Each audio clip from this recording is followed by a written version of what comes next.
We've been waiting for a couple of days to talk about the PS5 Pro, man. And now we're here. We're gonna start off the stream talking about the PS5 Pro. Let's talk about this nonsense, man.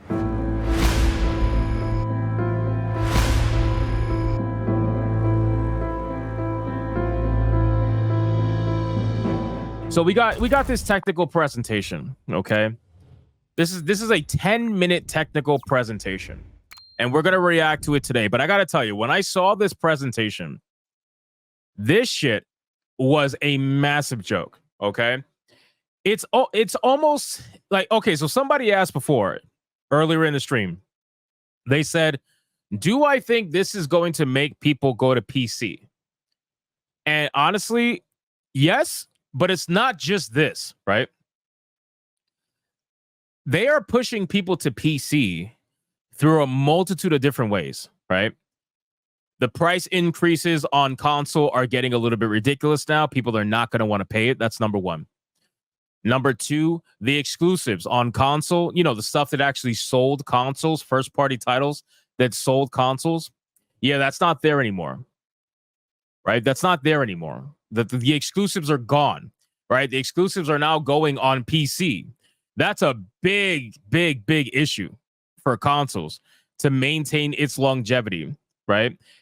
I really don't believe that people are going to look to consoles the same exact way if they're told that there is no exclusives anymore. So that's a big fucking problem. Number two. Number three, it's just the overall value proposition, right? So now you got a PS5 Pro that is retailing for $799.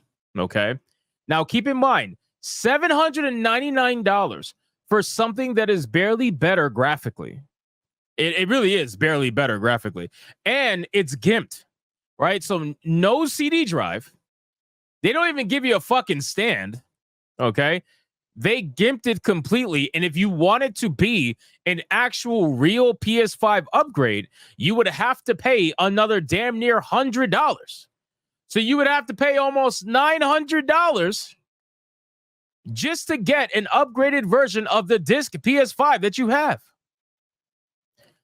There is nothing that the PS5 Pro, or I should say, let me put it like this. There's nothing that's going to come out on the PS5 that is going to need a PS5 Pro in order to play it in any sort of proper way. The PS5 already plays games as good as it's going to. Sure, you can have a little bit more ray tracing. Wow, congratulations. Most players are perfectly fine playing in performance mode for most of their games. Not that many people use fidelity, and if they do, it's probably on certain games that don't require high FPS. But at this point, you might as well just have announced the PlayStation 6. I mean, it just doesn't make sense. So this feels like a massive downgrade. Anyway, let's watch the video and I'll give you my full thoughts. But this is a 9-minute tech demo. Let's see what Sony has to offer us. What does Sony have to offer us for their PlayStation 6? Keep in mind, this is the same company that thought Concord was a good business decision. So we all know that Sony's not exactly all there in the head. And I don't know who the fuck this is on the screen, but this guy looks like a goddamn serial killer. You need to check his closets. Who is this guy? I have no idea. Let's continue. Here we go. Volume's up. Press play and go. Hi, I'm Mark Cerny. I'm excited to be here to talk about the newest addition to our console lineup, PlayStation 5 Pro, and how it advances gaming technology. But first, I want to take just a minute to look at what we put in the original PlayStation 5 and how it delivers an exceptional gaming experience. When PS5 debuted in 2020, it brought a lot to the table.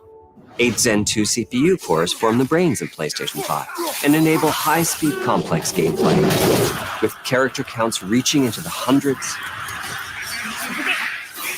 and frame rates that can be as high as 120 frames a second. All right, bro. What games? Listen, what games on the PS5 are you running at 120 frames a second? Come on, let's be real. Like what games? What games are you running on the PS5 at 120 FPS? Come on. What, like PS3 games? Like what games are you running at 120 FPS on the PS5? Why are we lying? Like fucking Pong? Yeah, exactly. Pong. The Last of Us Lesbian Edition. You ain't running no fucking games at 120 FPS. And I'll tell you too like this. I'll keep it to like this. If you were playing games at 120 FPS on the original PS5, then there is no reason for you to get a PS5 Pro. There's no reason for you to get a PS5 Pro. Zero. If that was the case. But let's just keep going. PS5 has a powerful RDNA 2 GPU, which can render anything from intricate details to fantastic worlds with vast panoramas to explore. Ray tracing allows for dramatic visual improvements, including reflections off of water or glass, and the realism that comes from real-time global illumination. A custom SSD can load... You guys are saying the video's buffering? Yeah, I see it. It's got to be StreamYard's. That's so weird. I see it on my my screen too. I don't know why it's buffering. I apologize. StreamYards is being ultra gay. Maybe it's because I'm on like 1080p 60. Let me go 720 60. Let's see if that helps. At least we're being more realistic though. This is more realistic expectations when it comes to when it comes to console experience. This is a lot more realistic. Hey, shout out to Clunky Clockwork Chimp over on Rumble becoming a monthly supporter, bro. One of the Red Boys. Shout out. Load data at breathtaking speed, resulting in ultra-fast transitions between game worlds and data streaming rates so high that traversal speeds are essentially unlimited. You okay? I'm working on it. Tempest 3D audio tech brings an unparalleled sense of immersion to the sound of the game. Demon's Souls. Shout out to Demon's Souls. Fucking great game, legendary game. That's like Demon's Souls is the entire reason why. See, this is what I want people to understand. Demon's Souls is the entire reason why I bought a PS5. I'm not even lying to you. Demon's Souls is the only reason why I bought a PS5. So can you imagine if Demon's Souls came out on PC? I would never have bought a PS5. I'm not even kidding. But that's what I'm talking about. If you're taking away exclusives, if you're going to take away exclusives from your consoles and put them on PC, I'm never going to buy a console again. I'll just buy a Nintendo because they're not going to put their games on PC. I know that. With audio so real, you may not even need to see the enemies to know exactly where they are. Finally, the DualSense controller has haptics that let you feel through your hands what your character is experiencing inside of the game. It's wonderful to see such variety and richness of game experiences.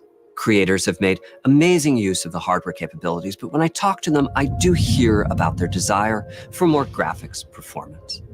The dreams of the developers are bigger than can be supported at 60 frames per second, and that leads to an aspect of modern gaming that we're all familiar with: graphics modes. Oh, here we go. Graphics modes. This is like, hey, if you want a subpar experience, pick fidelity. Most people are going to pick performance 9 times out of 10. Peace out, Jenna Hughes. Leaving me early. Damn, that's crazy. The disrespect is real. Shout out, though. I appreciate you for hanging out with us tonight. Graphics mode, fidelity versus performance. Listen, who picks fidelity, bro? Who picks fidelity? I don't know of anybody who actually picks fidelity. No, nobody. I don't know of anybody.